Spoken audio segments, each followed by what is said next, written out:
اور سعودی عرب میں کرپشن کے خلاف کریک ڈاؤن کے دائرے میں اب تک 500 کے قریب اہم شخصیات آ چکی ہیں۔ خبر رساں ادارے روئٹرز کے مطابق کچھ نے اثاثے حکومت کے حوالے کرنے کے بدلے رہائی حاصل کی ہے۔ اور اس کے علاوہ جو کریک ڈاؤن ہے اس کے بعد سعودی ریٹیل انویسٹرز نے تقریباً $60 کروڑ کے سٹاکس چند دنوں میں ہی فروخت کر دیے، ایک ایسے وقت میں جب خطہ پہلے ہی انتشار کا شکار ہے۔ سعودی عرب کے ان اقدامات کا عالمی سرمایہ کاری پر کیسا اثر پڑ سکتا ہے، اس بارے میں آئیے دیکھتے ہیں یہ رپورٹ۔ دنیا بھر سے سرمایہ دار سعودی دارالحکومت ریاض کے رٹز کارلٹن ہوٹل میں سعودی ولی عہد کے $500 بلین مالیت کے میگا سٹی کے پروجیکٹ کی تفصیلات جاننے کے لیے جمع ہوئے۔ اس موقع پر موبائل سے لی گئی فوٹیج میں دیکھا جا سکتا ہے کہ کس طرح اس ہوٹل کو سعودی شاہی خاندان کے درجنوں اراکین اور کاروباری حضرات کے ایک قید خانے کے طور پر استعمال کیا جا رہا ہے۔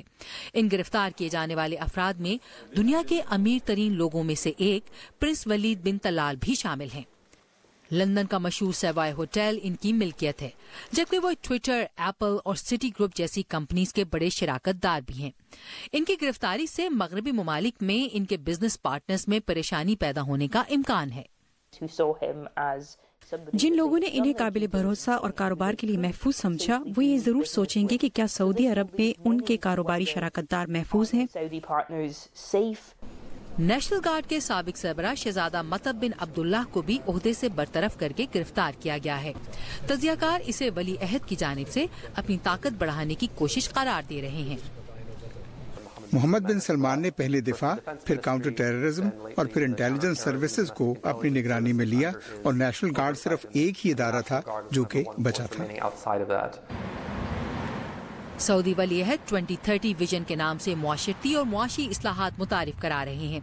تیل کی گری ہوئی قیمتوں سے 2017 کے بجٹ میں $52 بلین کا خسارہ پیدا ہوا، جو کہ کل قومی پیداوار کا 8% ہے۔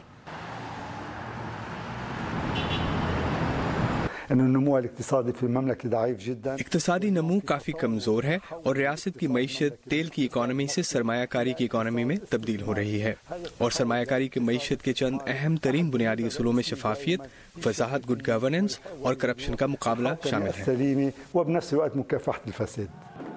اگرچہ امریکی صدر سعودی ولی عہد کے کرپشن پر کریک ڈاؤن کی ٹویٹر کے ذریعے تعریف کر چکے ہیں، تجزیہ کاروں کے مطابق امریکی محکمہ خارجہ اور فوج میں خطے میں پائی جانے والی غیر یقینی صورتحال کے حوالے سے خدشات موجود ہیں۔